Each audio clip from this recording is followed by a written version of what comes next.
Channel ওয়ানের দর্শকদের স্বাগত জানাচ্ছি। আজকে আপনাদের সামনে আমি হাজির করছি একজন ভিন্ন জগতের মানুষ। তার সাথে কথা বলার জন্য আমি আপনাদের সাথে যুক্ত হচ্ছি আহসান হাবিব অপু। আমাদের সাথে আজকে কথা বলবেন ভিন্ন জগতের যিনি মানুষ, তিনি নাবিক আবদুল্লাহিল মারুফ, যিনি বছরের লম্বা একটি সময় সাগরের মধ্যে ভেসে বেড়ান। সাগরে থাকলেও তিনি শুধু একাই সাগর দেখেন না, সাধারণ মানুষকে সাগরের ভিডিও নিয়মিতভাবেই তিনি দেখান। আমরা স্বাগত জানাচ্ছি আপনাকে আমাদের সাথে যুক্ত হওয়ার জন্য। আপনি কেমন আছেন? এবারে ঈদ কেমন কাটলো? আলহামদুলিল্লাহ ভালো আছি। ধন্যবাদ আপনাকে এবং দর্শকদের যারা আমাদেরকে দেখছেন এই মুহূর্তে। ঈদ আলহামদুলিল্লাহ ভালো। বেশ কয়েক বছর পরে এবার আমি ঈদে বাংলাদেশে, বিশেষ করে রমজান মাসে আর কি 2021 সালের পরে 2026 সালে এসে রমজান মাসে আমি বাংলাদেশে। সো ভালো লাগতেছে আলহামদুলিল্লাহ। এই সময়টাতে আপনি সাগরকে মিস করছেন কিনা? হ্যাঁ, আমি সাগরকে মিস করছি। এর কারণ হচ্ছে এবার বাংলাদেশে বেশ লম্বা সময় আমার অলরেডি থাকা হয়ে গেছে। ৮ মাস হচ্ছে আমি বাংলাদেশে। সো ডেফিনেটলি মিস করছি। আচ্ছা, আমরা একটু আপনার অগণিত ভক্ত আমরা জানি, যারা আপনার কাছে আপনার মাধ্যমে সাগরের চিত্র দেখে, সাগরে ঝড়ের চিত্র দেখেছে, সাগরে কিভাবে ঢেউ থাকে, কোন দেশের সাগরের কি অবস্থা, এসবগুলো অনেকেই জেনেছে। তো আমরা একটু জানতে চাইবো যে আপনার নাবিক হয়ে ওঠাটা আমাদেরকে একটু ছোট্ট করে যদি বলতেন। নাবিক হওয়ার গল্পটা আসলে একটু অন্যরকম আমার ক্ষেত্রে। সবাই যেরকম প্রি প্ল্যান্ড ওয়েতে আসে, আমার বিষয়টা ওইরকম ছিল না। কিছু ফ্যামিলি ইস্যু ছিল, তো ওইদিকে না যাই, লম্বা স্টোরি। তবে আমার মনে হয় যে যখন আমি প্ল্যান করি বা যখন আমি এই সেক্টরে আসি, তখন কোনো কিছু না বুঝে আসলে আসা।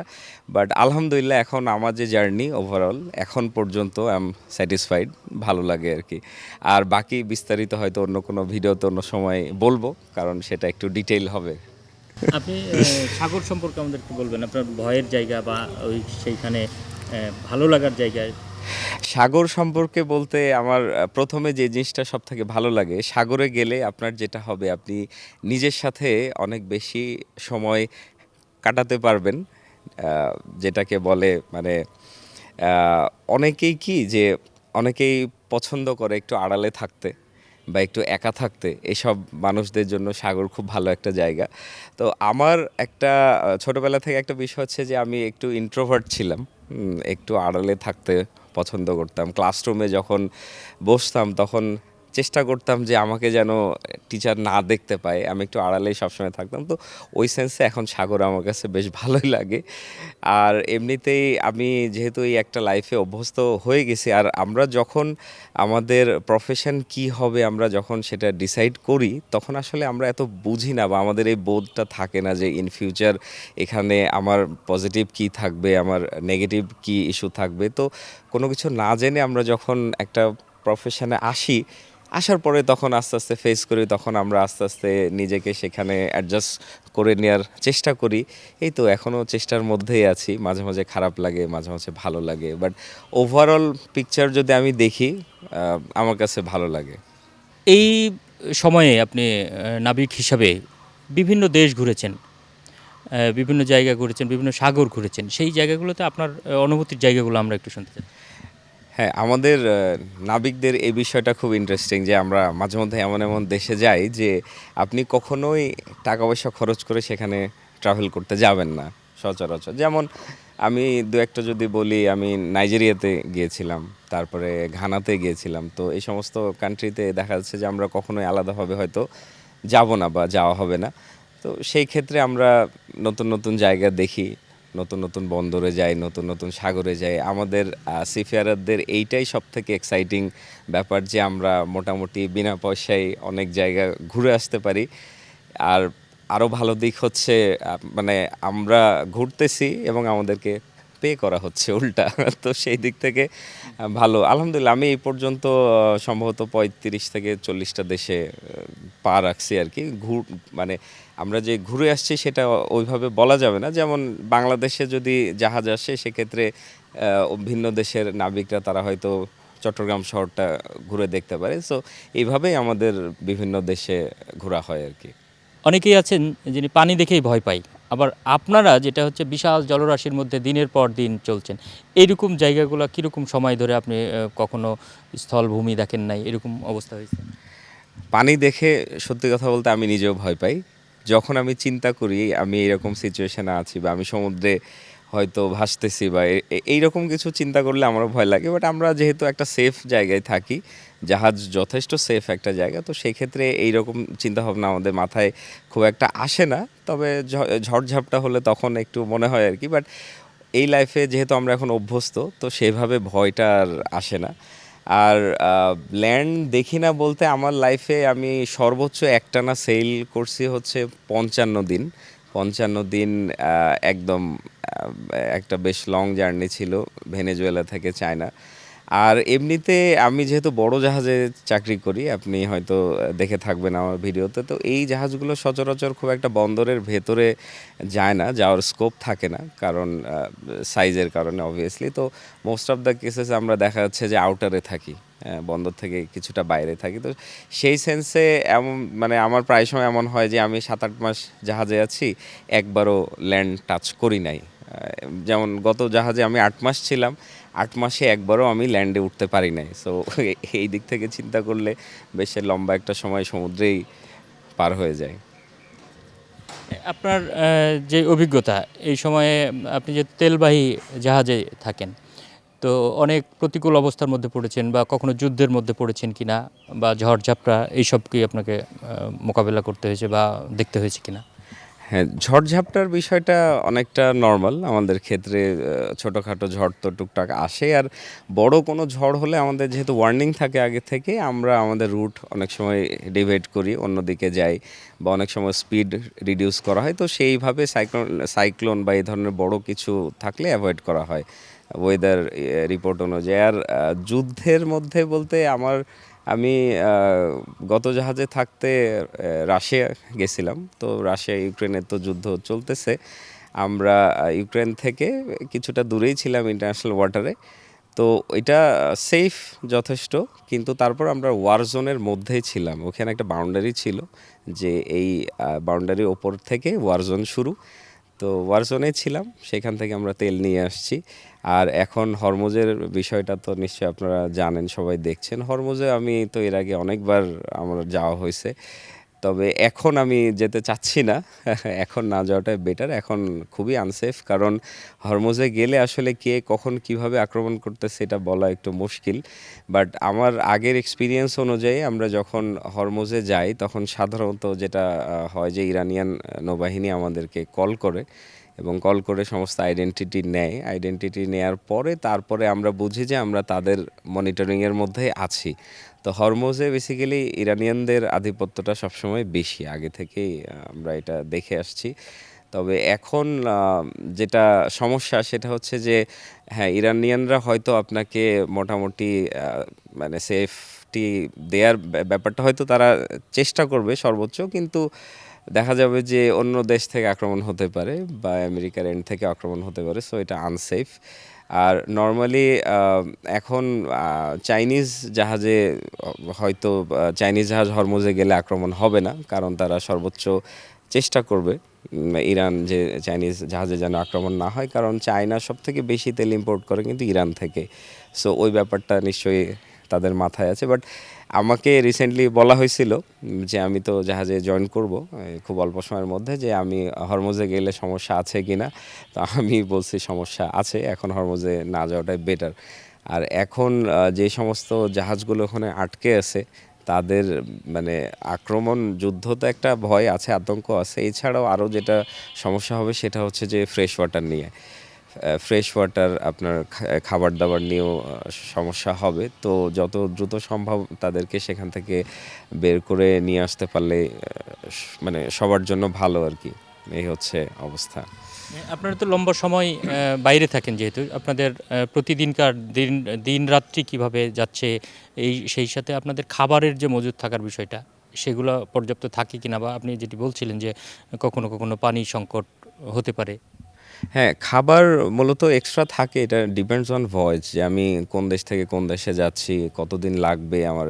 তো নর্মালি 1-1.5 মাস মতো, 1-1.5 মাস এক্সট্রা খাবার রাখা যায়, বা হয়তো সেক্ষেত্রে রেশনিং করে সে পর্যন্ত যাওয়া যাবে, বা 1 মাস সার্ভাইভ করা যাবে মোস্ট অফ দ্য কেসেস। কিন্তু তারপরেও এটা টাফ হয়ে যায়।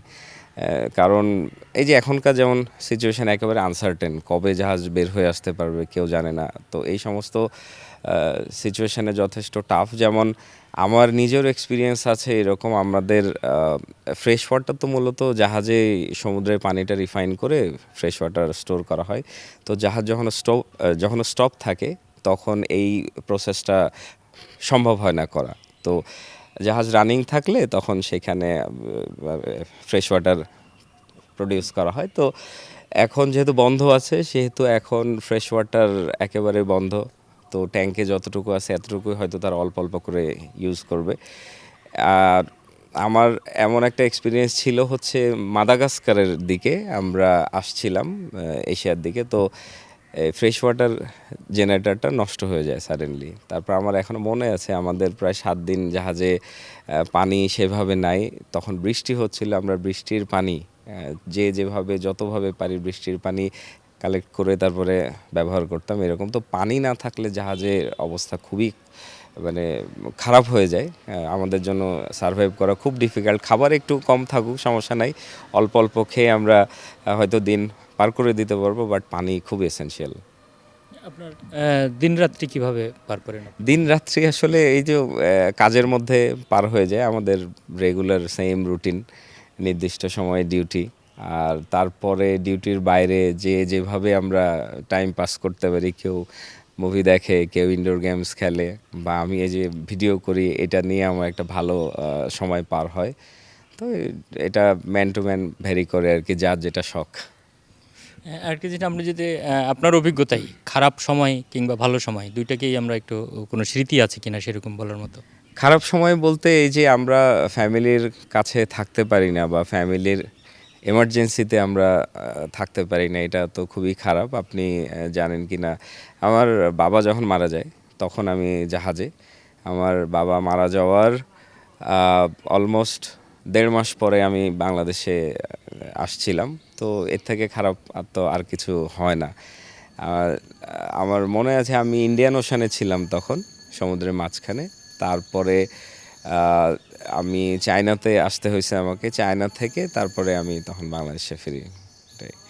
একটু ভালো স্মৃতি আর ভালো স্মৃতি বলতে নাবিকদের সব থেকে ভালো স্মৃতি কি বলা যায়, এই যে আমরা বিভিন্ন দেশে ঘুরি ফিরি, নানান ধরনের খাবারের এক্সপিরিয়েন্স হয়, নানান ধরনের জায়গা দেখি। এগুলো মানে এগুলো হচ্ছে আমাদের জন্য ফিউল আর কি। যখন অনেক ক্লান্ত হয়ে যায় তখন বাইরে কোথাও গেলে, দেশের বাইরে গেলে তখন ভালো লাগে।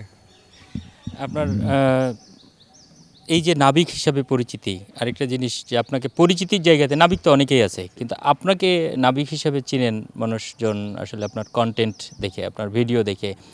তো সেই জায়গাটাতে আপনি কিভাবে আসলেন একটু বলবেন? যারা আপনার ভিডিও দেখে মতামত কী দেয়, মানুষ কি জানতে চায়? এটা আমি মানে অনেকবার বলছি, আবারও বলি, সেটা হচ্ছে যে সমুদ্রের লাইফটা আনসিন, আপনি এখানে বসে কিন্তু দেখতে পাবেন না একটা জাহাজের মধ্যে কি হচ্ছে না হচ্ছে। তো নর্মালি আমি যখন এই এই পেশায় আসার পরে, আমরা যখন বাংলাদেশে ব্যাক করতাম, তখন এই যে সবার একই প্রশ্ন যে ওখানে গেলে কি হয়, আমরা কি খাই না খাই, একটা দেশ থেকে আরেক দেশে যেতে কতদিন লাগে, ঝড় হলে কি হয়, এরকম নানান ধরনের প্রশ্ন সবসময় আমরা শুনি আমাদের কাছে। অবশ্যই এটা মানে যে কেউ জানতে চাইবে। আমি আমি আপনার জায়গায় থাকলে আমারও আগ্রহ আছে, আমিও জানতে চাইতাম। তো এই সেন্স থেকে প্রথমে এটা হয় হচ্ছে 2021-এর শেষের দিকে। আমি তখন আটলান্টিক ওশানে ছিলাম, সাউথ আটলান্টিকে। তো একদিন ভোরবেলায় ঝড় হচ্ছে, ওয়েদার খারাপ। আমার কি মনে হলো, আমার জাস্ট ফোন দিয়ে আমি 1-1.5 মিনিটের একটা ভিডিও করছিলাম যে যে আমি অমুক জায়গায় আছি, সময় এখন ঝড় হচ্ছে, পরিস্থিতি এইরকম, সব ঠিকঠাক, কোনো সমস্যা নাই। তো এই একটা ভিডিও আমি আমার পার্সোনাল যে ফেসবুক আইডি ছিল সেখানে আপলোড করি, এবং আপলোড করার পরে দেখি যে ম্যাসিভ রেসপন্স, মানে মানুষ দেখছে। এবং আমি খেয়াল করে দেখলাম যে বাংলাদেশে এর আগে কখনো এইভাবে মানে বাংলা ভাষায় কেউ ভিডিও করে নাই। তো তারপরে চিন্তা করলাম আচ্ছা ঠিক আছে, আমি তারপর থেকে আমার চেষ্টা ছিল যে আমি মানুষের প্রশ্নের উত্তর দিব সেটা ভিডিওর মাধ্যমে। তা আমি তারপর থেকে টুকটাক ভিডিও মানে বানানো শুরু করলাম যখন সুযোগ পাই। তো এই যে নানান ধরনের যে প্রশ্নগুলো মানে আমাদেরকে করা হয় আমি সেগুলোই উত্তর দিতাম আর আশেপাশে দেখাতাম যে কি হচ্ছে না হচ্ছে, আমরা কি খাচ্ছি, জাহাজ কোথায় থেকে কোথায় যায়, জাহাজের স্পিড কত, রাতে চলে কি না, এই যে নানান ধরনের। তো এই ভিডিওগুলো দেখলাম যে মানুষ খুব আগ্রহ নিয়ে দেখছে এবং সাডেনলি অনেক অনেক রেসপন্স। তো তারপর থেকেই শুরু, এবং আমি বাংলাদেশে প্রথম এই মানে বাংলা ভাষায় শুরু করছিলাম আর কি সি লাইফ নিয়ে ভিডিও করা। এখন অনেকেই করে, অনেকেই খুব ভালো ভালো ভিডিও করতেছে আর কি। এইটাকে কি উপভোগ করেন ভালোভাবেই নাকি? হ্যাঁ নিশ্চয়ই, মানে দারুণ। আমার আমার কাছে খুবই ভালো লাগে। এখন রাস্তাঘাটে হাঁটলে মানুষজন মাঝে মধ্যে চিনতে পারে, খুব ভালো লাগে। না, আপনি নাবিক হিসাবে তো আপনাকে কেউ চিনে না, আপনার কন্টেন্ট ক্রিয়েটর হিসেবেই চিনে নাকি? না, এটা আসলে মানে মার্জ হয়ে যায় দুইটাই। আমি আমি যদি সমুদ্রে না যাই তাহলে আসলে কন্টেন্ট ক্রিয়েটর হিসেবে আমার কোনো ভ্যালু থাকবে না। আর আমার আইডেন্টিটি ওইটা। আমি যদি সমুদ্রে যাই ওইটার সাথে অ্যাডিশনাল হচ্ছে আমার এই কন্টেন্ট ক্রিয়েশনটা। সো আমাকে সমুদ্রে, আমি যতদিন সমুদ্রে আছি মানুষ আমাকে চিনবে আশা করছি। তার মানে সমুদ্রটাকে আপনি উপভোগ করেন ভালোভাবেই, এইটা কন্টেন্টের দিক থেকেও করেন আর কি। আপনাকে অনেকেই যারা আপনার ভিডিও দেখে তারা অনেকেই বলেন আপনি ভালো গান করেন, সেটাও এক ধরনের প্রতিভার প্রকাশ ঘটেছে। জি, গান আমার ছোটবেলা থেকে খুব শখের জায়গা গান। আমি নাবিক না হলে বা অন্য অন্য কোনো কিছু না হলে হয়তো শিল্পী হওয়ার চেষ্টা করতাম, বাট সেটা সামহাও হয় নাই। সবার তো সব কিছু হয় না। তো গানের বিষয় হচ্ছে যে এটাও ওই সমুদ্র থেকেই শুরু। আমি সমুদ্রে এমনি আমার একটা ছোট ইনস্ট্রুমেন্ট আছে ইউকুলেলে, ওইটা নিয়ে আমি গান গেয়ে আপলোড দিতাম। তো সেখানে অনেক মানুষ আমার গান শুনতো। তো সেখান থেকে গানের বিষয়টাও মানুষ জানে। এখন একটু কম হচ্ছে ইদানিং, ব্যস্ততার কারণে এখন আর সেভাবে হয় না, বাট চেষ্টা করবো আর কি যতটুকু ধরে রাখা যায়। বাট ওইটা গানটাকে মোটামুটি ছাপিয়ে এখন এই কন্টেন্ট ক্রিয়েশনের কারণে আরও মানুষ বেশি চেনে আর কি। আপনার গানের ভক্ত অনেকেই আছে, তাদের জন্য আমরা যদি ছোট্ট করে একটু আপনার গান শোনাতে পারতাম। হ্যাঁ নিশ্চয়ই, আমার ঠান্ডা লাগা প্রচণ্ড, তারপরে দুই লাইন শোনাচ্ছে আমাদের সবার খুব পরিচিত যে গান নাবিকদের, নীলদরিয়া। সো নীলদরিয়া দুই লাইন শোনাচ্ছি। ও রে নীল দরিয়া, আমায় দে রে দে ছাড়িয়া, বন্দি হইয়া মনোয়া পাখি হায়রে কান্দে রইয়া রইয়া, ও রে নীল দরিয়া। Thank you. জি, আপনাকে ধন্যবাদ। আমরা আগামী দিনে আপনি কখন আবার সাগরে যাচ্ছেন একটু দর্শকদের উদ্দেশ্যে বলবেন, যারা আপনার ভিডিওর জন্য অপেক্ষা করে তাদের উদ্দেশ্যে বলবেন। আচ্ছা, এই আপনার এই ভিডিও কবে কখন পাবলিশ হবে আমি জানি না। আমার এপ্রিলের 1 তারিখ থেকে রেডিনেস দেয়া আছে, মানে এপ্রিলে 1 তারিখের পরে যখন আমাকে ডাকবে তখনই আমি যাব ইনশাল্লাহ। আপনাকে অনেক অনেক ধন্যবাদ আমাদের দর্শকদের সময় দেওয়ার জন্য। দর্শক, আমরা এতক্ষণ নাবিক আবদুল্লাহিল মারুফ তার কাছ থেকে গল্প শুনছিলাম, কথা শুনছিলাম, সাগরের মাঝে ভেসে বেড়ানোর গল্প শুনছিলাম, তার চাওয়া পাওয়া না পাওয়া এই সব কিছুই আপনাদেরকে জানানোর চেষ্টা করেছি। আপনাদেরকে আমাদের সাথে থাকার জন্য অনেক অনেক ধন্যবাদ।